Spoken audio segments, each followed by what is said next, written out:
time was, if you wanted to leave Earth, you needed a government ride.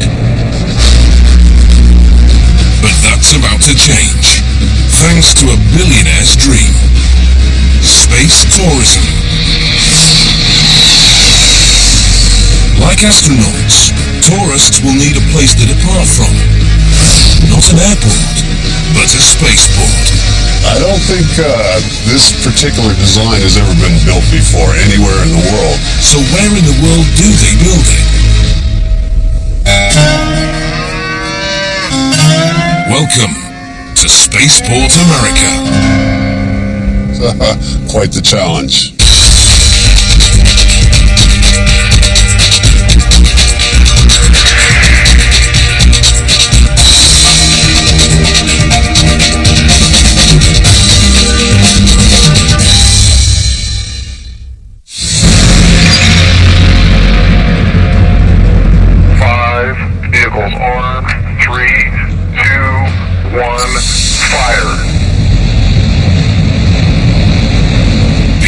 Scotty.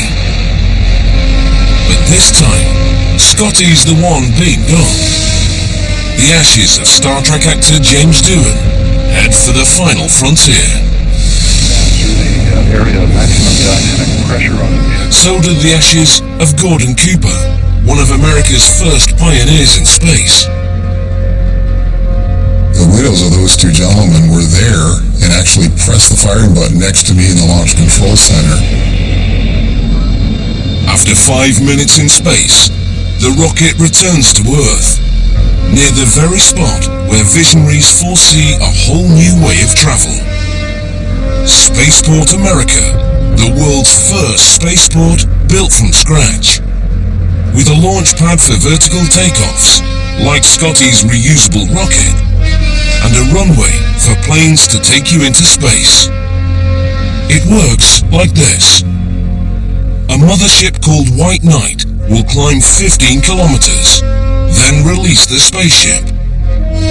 The ship will climb to 110 kilometers, where ordinary passengers will join the elite ranks of astronauts. Then it will descend for re-entry and glide home to Spaceport. Spearheading the Enterprise is a man who made his name in flight here on Earth. British super entrepreneur Richard Branson.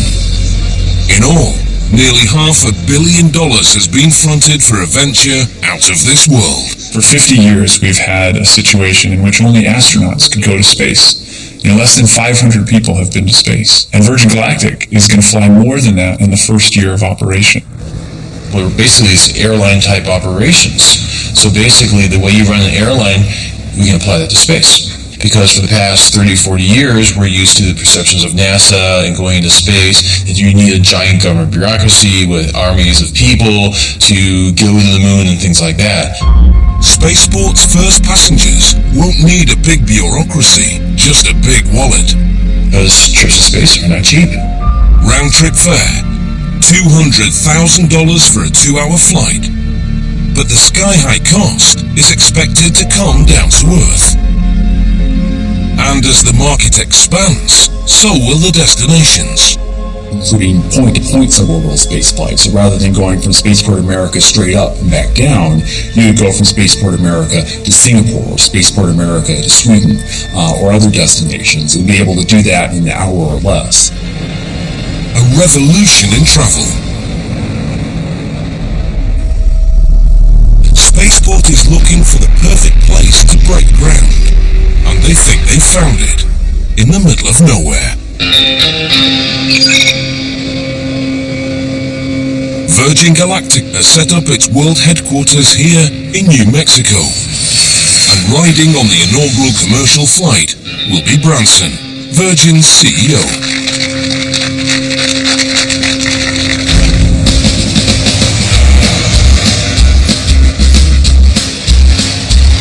By the time Spaceport is complete, Virgin plans to launch its first trip into space. On this. Here she is. The mothership called White Knight, to carry tourists towards the heavens. By sheer coincidence, Spaceport is gearing up just as America is grounding the space shuttle. Industry filling a void left by government.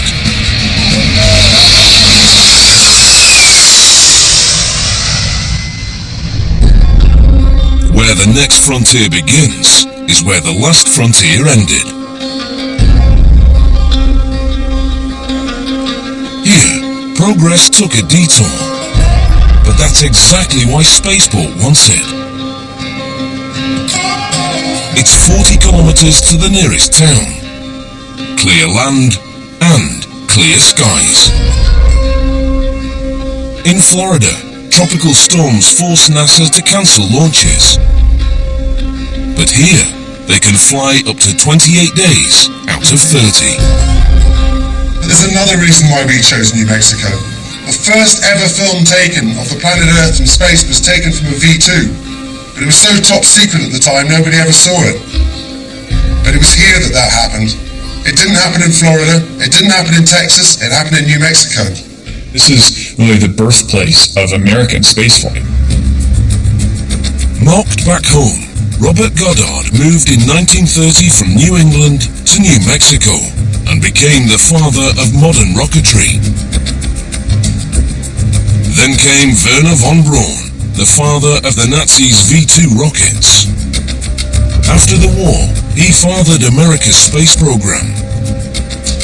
This is where men dove from the stratosphere and monkeys soared into space. Here's what really excites Spaceport: no air traffic. The reason is their neighbor over the mountains. White Sands Missile Range, America's largest military base. No commercial traffic flies over here. This is closed to commercial traffic. The wide expanse of open country, the clear airspace, the excellent weather. Where else would you build Spaceport America? Sounds like a clear runway to the future, but then the past rises up to bite them.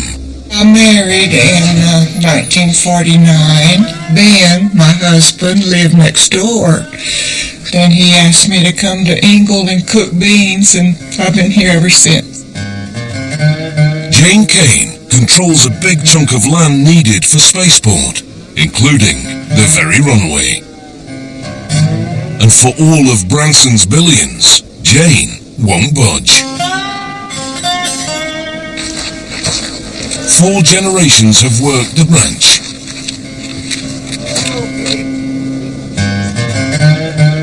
I've ridden over all of it. I've gathered cows over all of it. This is home. This is where we raised our family. And what about the town folk? Spaceport means traffic. Spaceport means noise. And Spaceport means change. Born and raised here in Truth or Consequences in Sierra County. This is my home, my family's home. My mom was born in a small community just north of here, so we've made our home here our entire lives. Truth or Consequences is a small town. It stays kind of quiet. Everything shuts down around 6 o'clock most every evening.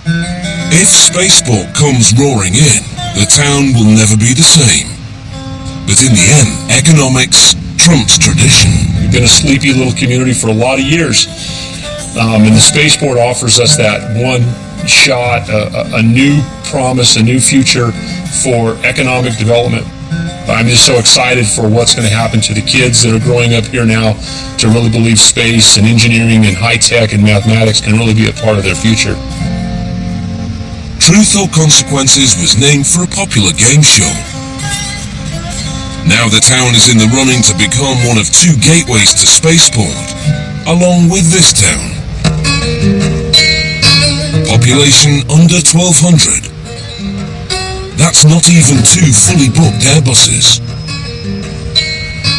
Hatch is a farming town, reputed to produce the world's best chilies.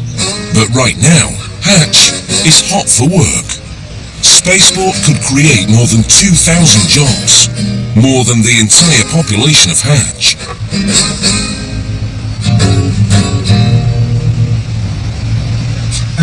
But Spaceport won't be built, and the towns won't boom, unless a rancher changes her mind.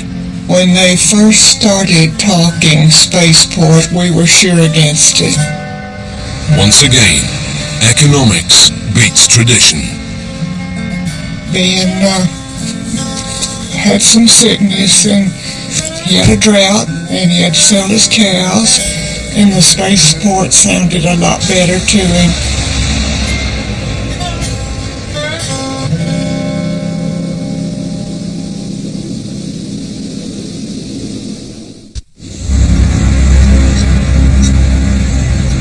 If they thought Jane was tough, just wait. Spaceport still has a world of hurdles to overcome. It's not easy to do what we're all doing here.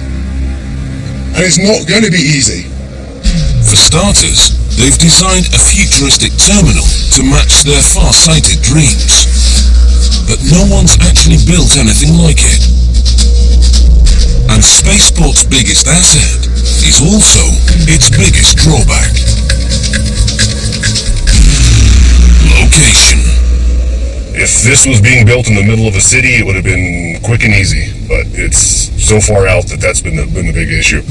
Everything they'll need, they'll have to bring in, including power. They'll have to build their own electrical substation and nearly 10 kilometers of power lines. And even then, they'll sometimes be cut off. Not all phone services work out here. Matter of fact, I don't have cell phone service. You know, you could have 300-400 people working out here at any given time once everything gets going. Where are people going to stay? The closest town is 35 miles away. Most of our guys are coming from Albuquerque, and it's too far of a commute to do on a daily basis, so they're staying in town in hotels and campers and little apartments. It's an hour going through the canyon getting out here, and then an hour going back in every evening, so that your work day doesn't really end when you leave the job. During the week we live here, and during the weekends we go home and see our families. Some folks may have second thoughts about the future passing through.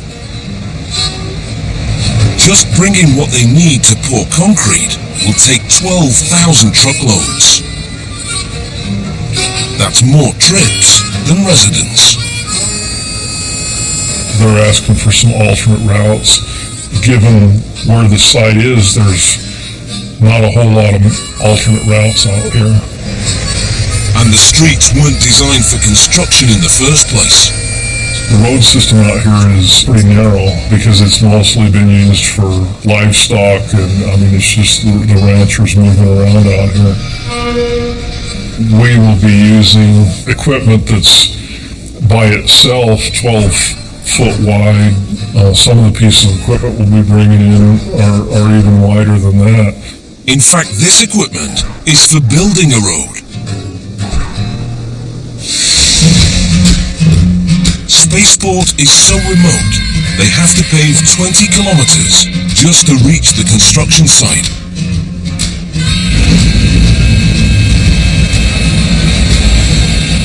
At a key juncture along the route, those notorious flash floods have gouged the landscape. This is called Alum Draw here, and it carries a significant amount of water during the monsoon seasons. It scours pretty heavy through here, and that's the reason for the bridge.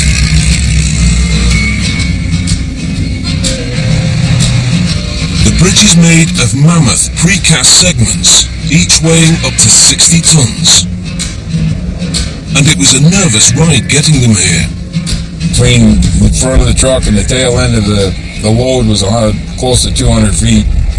And we had some pretty tight turns to make coming up through these canyons. With the site finally connected to the outside world, construction begins on the business end of Spaceport, the runway. Wider than a football pitch, and more than 3 kilometers long. Long enough to handle a 747. And they'll need every inch for an out-of-this-world trip. On its first return to Spaceport America, the spaceship will glide in like the Space Shuttle. But that's where the resemblance ends. For takeoffs, the shuttle requires more fuel, more infrastructure, and more manpower. At Spaceport, they'll use the runway for takeoffs, with the spaceship carried aloft by White Knight, far cheaper than a vertical launch like the shuttle.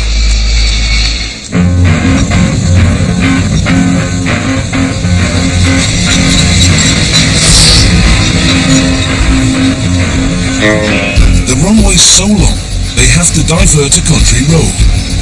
And so thick, it's like building one of the world's largest layer cakes. 61 centimeters of subgrade. Then 10 centimeters of asphalt. Then 35 centimeters of concrete. In all, more than 100 centimeters thick. Construction starts with excavating 60 centimeters of earth for the subgrade. Enough dirt to fill more than 200 Olympic swimming pools.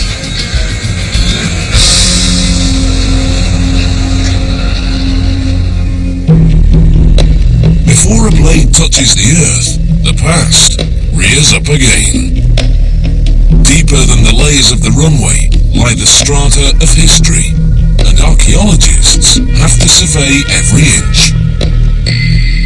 Running past the site is the Camino Real, the royal road of colonial Spain. Stretching almost 2,000 kilometers from Mexico City to Santa Fe. Travelers traipse the highway for 300 years, and behind all the fencing lies 3 centuries of historic litter. When you do walk the trail and you look on the ground, it's still possible to find pieces of pottery, artifacts from days gone by. In all, 1,100 hectares must be surveyed, equal to more than 800 football pitches. As wide open as this site seems, the options for the layout were narrow.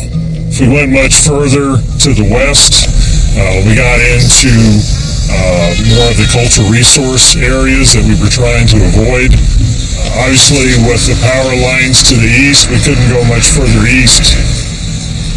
And most runways in southern New Mexico have an east-west orientation. Our runway is almost directly north-south. We have the Caballo Mountains to the west, and we have the San Andres Mountains to the east. Due to the 2 mountain ranges that surround us here, we found that was the orientation that allowed us to take advantage of the wind, and it also best fit the terrain. Nature created ideal conditions for flying, but not for building. In winter, equipment freezes, and in summer, men broil. Windstorms can shut down the whole site, and rain can turn desert into quagmire. And it does rain here.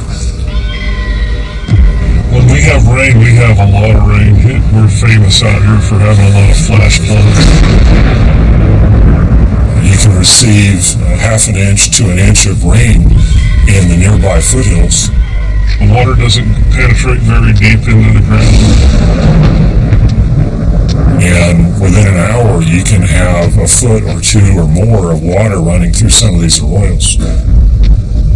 So the draws and everything here fill up pretty quick, and you can be stuck in a bad situation if you're in the wrong place. Last week we had 1.5 inches of rain in about 30 minutes out here, and everything out here was impassable. This dirt gets really slick, and you don't get a lot of traction in it. And then 5 hours later, it's back to being dry again.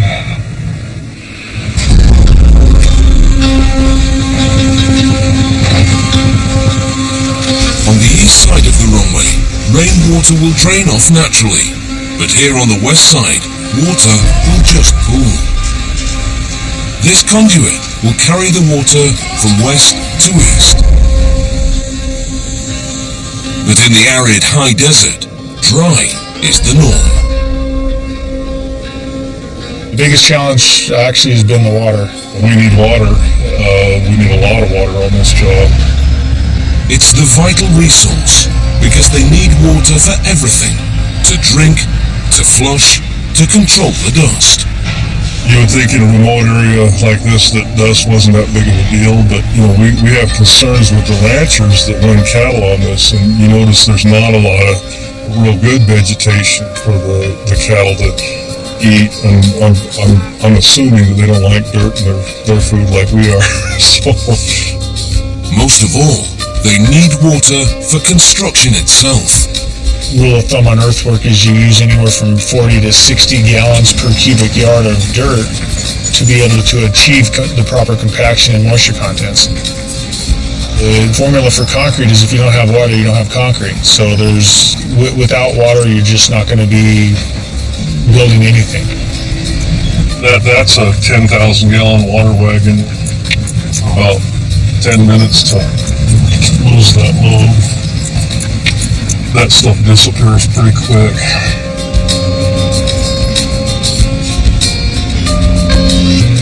This pond holds enough water to fill 2 Olympic pools, but the crews will use that much in about a week. The water comes from a distant well. And like much of the American West, it comes with a good story. The railroad comes right adjacent to the spaceport. Today that's a freight line. It used to be a passenger line. The ranchers used to wave a large white flag, and that train would come to a screeching halt to pick up one passenger to take him to Albuquerque. And the railroad watered its trains from a local well. And then it was capped and somewhat forgotten about, except for the ranchers in the area who have talked about this awesome producing well in an area very scarce with water. Spaceport heard about the railroad well and tracked down the owner. They not only uncorked it, they threw a test pump down there, and they got 500 gallon per minute of great quality water. It's actually the only well that we've found with sufficient supply on an hourly basis. Not only was it a high producer, but also that it has excellent quality. A lot of this water you will find in the area is heavily this brackish, a salty content, which obviously is no good for concrete construction. We'd end up with a concrete runway that would disintegrate over time. So just finding that well in itself was one challenge. The next challenge was how do you get it here, whether you truck it or whether you run it through a piping system. Running fleets of trucks back and forth would create a traffic nightmare and risk destroying the road they just built. So they pipe in the water from 10 kilometers away and store it in 3 ponds. If the pump breaks down, the ponds will keep them going during repairs. They can get by with less water once Spaceport is built, so they're drilling for a source on their own property. Right now we're doing a test, so this water that's coming through is a test well that we've pumped, and we're monitoring to see what kind of ground loss we get for the locals so that we're not interfering with their consumption of water. We don't want to run them dry, otherwise we find out that the well isn't going to be able to supply the project.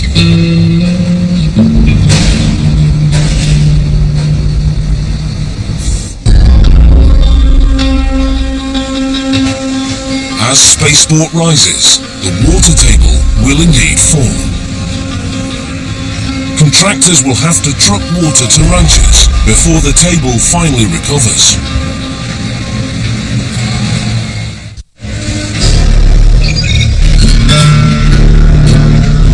Water remains a headache.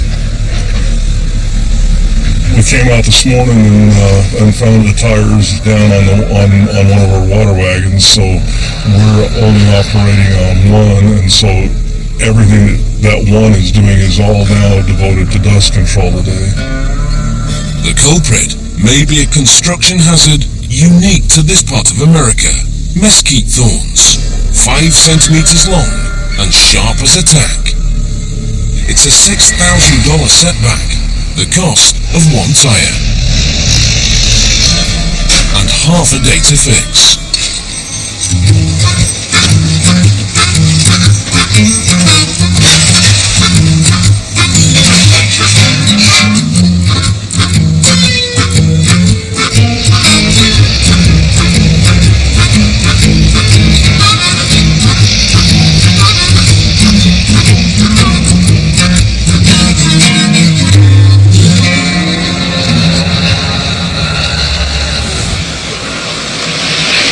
With the wind picking up, they use even more water, but they're tapping the ponds to the max. This is a touchy situation. Right now we have an issue with our water supply. We have subcontracted the water supply with another contractor on the job that has another section. I just yesterday found out that they don't have the water rights necessary to pump the water that they're providing us right now. So we have an issue, and I may have to go to another source for water. But we're between a rock and a hard place. We're going to work through the end of the day, and we're going to shut down operations a day early. It is a dire situation. I mean, this could delay the project if we don't get the water situation straightened out here. And water won't be their only headache.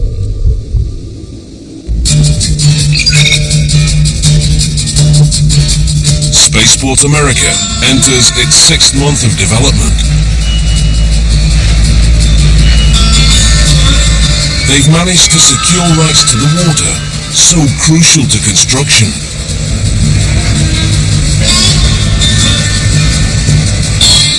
On the runway, crews have built the subgrade and begun pouring the next layer, 10 centimeters of asphalt. After the asphalt comes the final layer, concrete. So what happened to all the dirt they dug up? It's put to good use, forming the foundation for the human side of Spaceport. The terminal hangar facility, to house the staff, the guests, and the spacecraft. The dirt is mixed with sand to form a hard subgrade for the hangar. In flat terrain, even a 3-story building will tower over the landscape.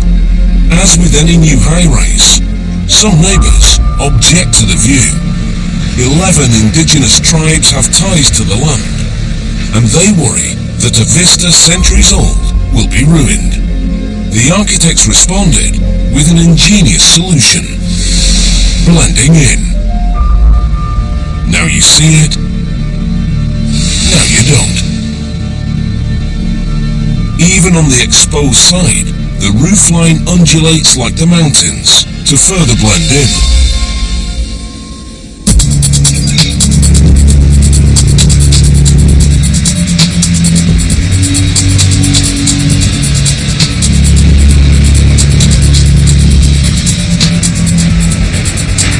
Spaceport's 3-story terminal is starting to rise.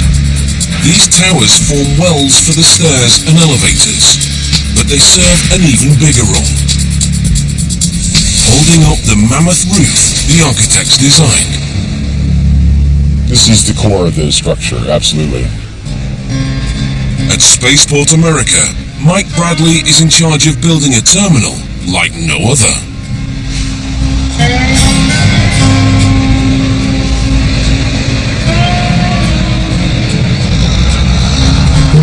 The towers of Spaceport's mammoth hangar rise step by step. Crews pour concrete into each frame, then move to the next level, unless nature interferes. The trains shut down automatically at 30 miles an hour. We've had instances in the last several weeks of 45 up to 60 mile an hour gusts and winds. So we've had to work off hours, evenings, early mornings, whatever we can possibly do to maintain schedule.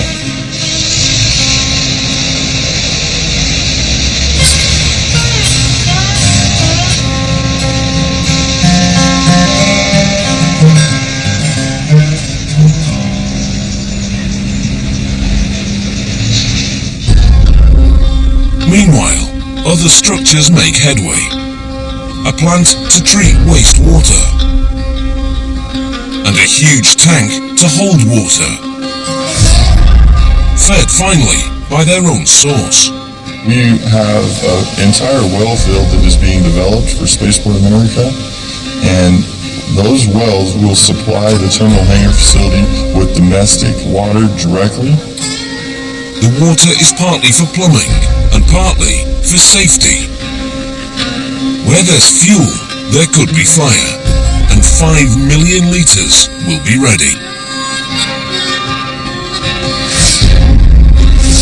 And here's the firehouse, made from a giant balloon. The foundation is a ring beam that surrounds the structure. Above, they attach a huge polyvinyl membrane, barely 3 millimeters thick. Then they turn on the inflators. In half an hour, they had a shell of a building.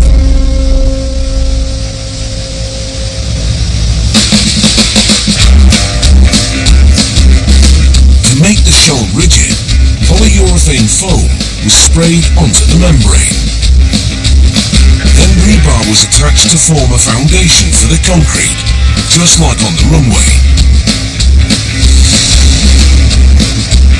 You don't see concrete applied like this every day. They're spraying concrete, a time and money-saving method called shotcreting. Only a handful of companies in the world make buildings like this, so this may be the first inflated firehouse on Earth. In a project like this, you can't just start spraying shotcrete from the top to the bottom. It's a slow process. You have to start building in a quarter inch at a time.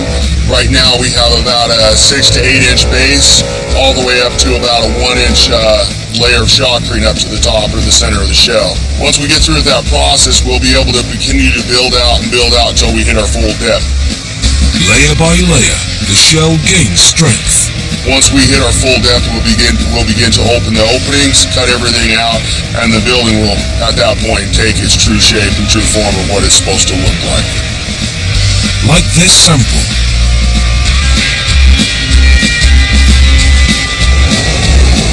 These buildings are phenomenal when it comes to acoustics. You can actually stand at one point of the dome, no matter how big the dome is. If there's somebody on the other side, he'll be able to hear you clear as day.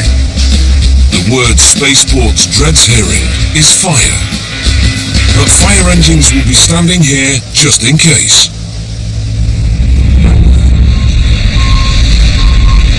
Even as construction continues, one client is already operating out of Spaceport. There's not a lot of companies that launch rockets for a living. Up Aerospace carries cargo, not people. Right now our rockets are small. They're called suborbital rockets. They go into space, but they only stay there for about 5 minutes. Our main goal is to get to an orbital vehicle, and that is one that puts a satellite into orbit that stays in space and then circles the globe. And they have a big client waiting in the wings. Due to modern technology, we are moving to smaller and smaller satellites. And the Air Force is interested in this sort of access to space. This is where we could bring our satellites to put on launch vehicles to fly out of Spaceport America.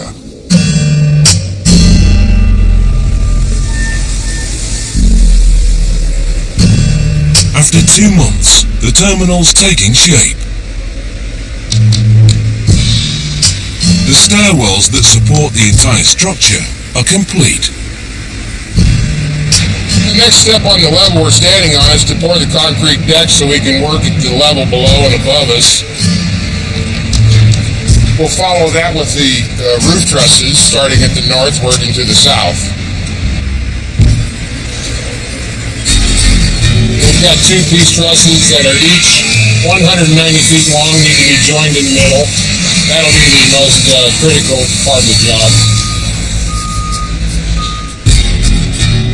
The working end of Spaceport, the runway, is ready. But the rest of Spaceport is still racing towards the finish line.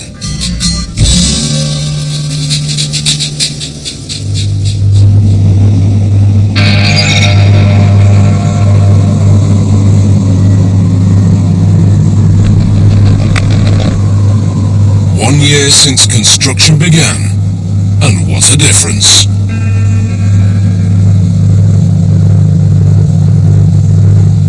But some things never change. It's very hot out here. As you can see, it's very hot. It's supposed to get to 100 this weekend, from what I understand. It's brutal out here when it's hot.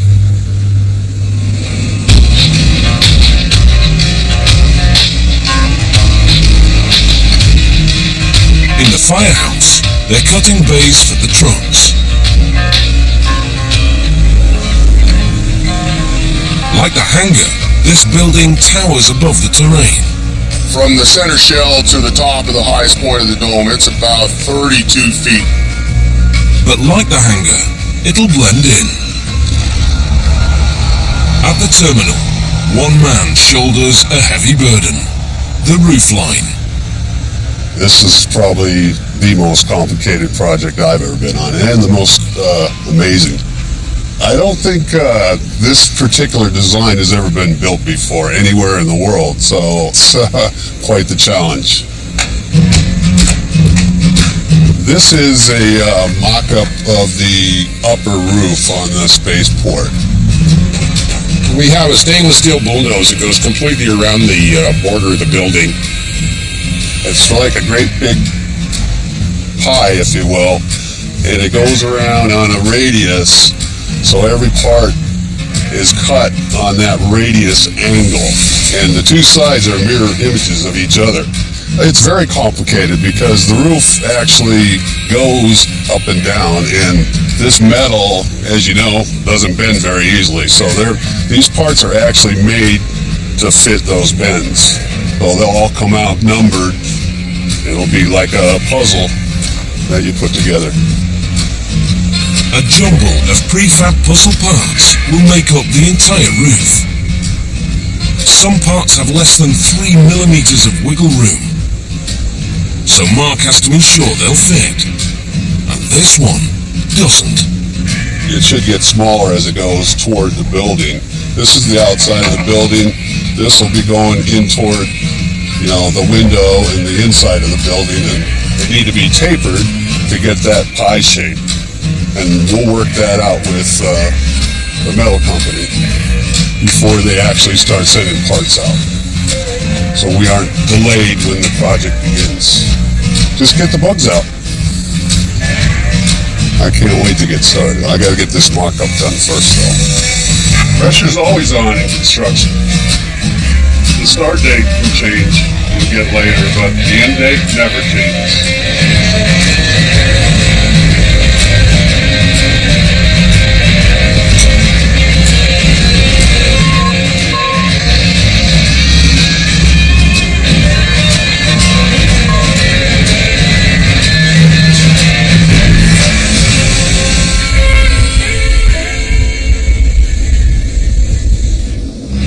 The more flesh they put on the hangar, the more it will blend in. This is the side that will greet the passengers, arriving by shuttle bus to keep traffic to a minimum. They'll enter what looks like a trench in the earth. All the exterior colors are a pre-finished rust color, if you will, to match the desert floor. So yeah, it'll all blend in pretty well here. Keeping a low profile respects the wishes of neighbours. But hidden within the eye-pleasing form is a practical function. Beneath the earthen mounds will lie these concrete tubes, helping to heat and cool the building entirely naturally. The tubes will be buried in constantly temperate soil, so as outside air flows into the building, it's cooled in the summer and warmed in the winter. One more way that Spaceport rests lightly on the land.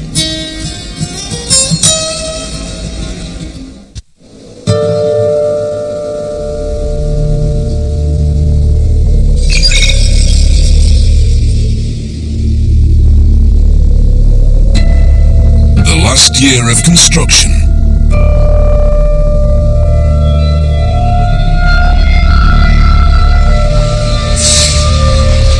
The road to get here is complete.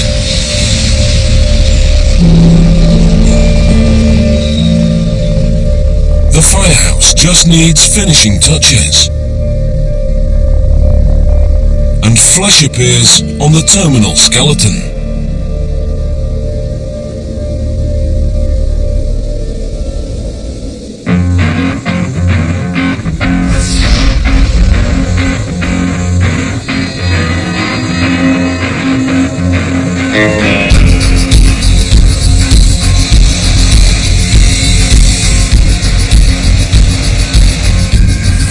We're on the third floor west elevation right now, which is basically the main entryway of the building.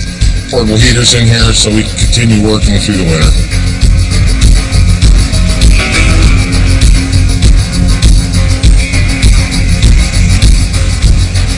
Throughout, they're installing a labyrinth of arteries. We've got several different types of sprinkler systems. Probably has one of the most complex HVAC systems I've ever seen. We've got radiant heat tubing out there to install because there's no forced air heating out there. It's all radiant from the bottom. You can see behind me the glass and glazing is going in. The door tracks are installed. Doors will be installing next week. On these rails will ride the mammoth hangar doors. The face of the door frame will cover with quarter-inch steel, and again, it'll be the brown to match the desert floor. And they're finishing the room with a view. Outside, Spaceport is designed to blend into its surroundings. And in this room, the outside comes in. This is the brains of the entire flight. We'll begin right here. Mission control from start to stop. Complete view of the runway from end to end. You will enter from the west side, cross over into the third floor reception area where you'll be trained for your experience. That experience will change flight as we know it. We're still building aluminium tubes that we were building in the 1940s and 50s to get people around this planet. Spaceport will usher in not just new types of vehicles, but new kinds of passengers. Remember, no experience necessary, and no Supermen required. In time, they hope to move from up and down flights to orbital tours, the space equivalent of a pleasure cruise. A 21st century vacation with cosmic snapshots to bring home to the skeptics. When the airplane was first invented and started flying, people thought that was just crazy. And what good would it possibly do? A lot of people scoffed at that. It's just a stunt. And that's what's happening here. The space tourism is not a stunt.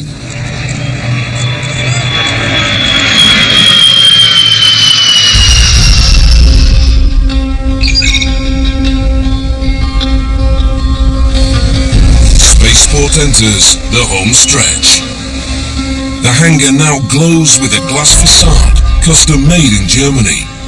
One of the most eye-popping sights you'll find on any runway. Mark has worked out all the kinks of the most complex component, the bullnose roofline. Now they can start installing its jigsaw puzzle of parts. Everything starts from right there. There's the exact center of the building. And so this building is symmetrical, so both sides are exactly the same. The bulldoze goes on first, that piece, and then everything goes together from there. Every one of these panels is custom made, so if something happens to one of the panels or a panel is made wrong, you can't proceed any longer because it's all put together. To get to that panel, you'd have to take everything apart to get to it. The more Spaceport stands out on one side, the more it blends in on the other.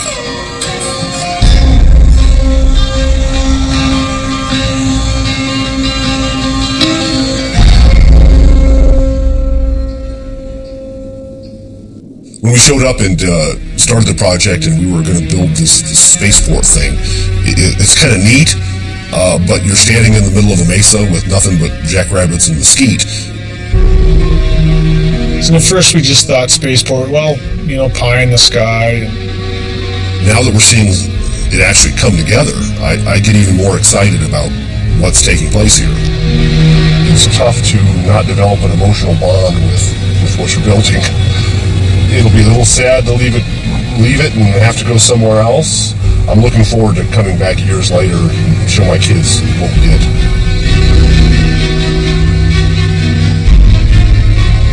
This is a chance to be part of history. This is the Wright brothers type of chance. And when the Wright brothers built that first aircraft, how would they think that there's going to be runways in every major city? This is the next step, the next level, and this is the first one of many to come, I believe. Are you ready for Spaceport America?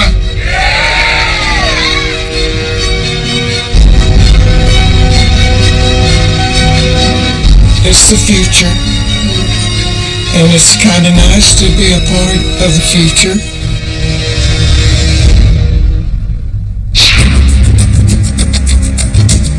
We investigate mob history's most enduring whodunit in Valentine's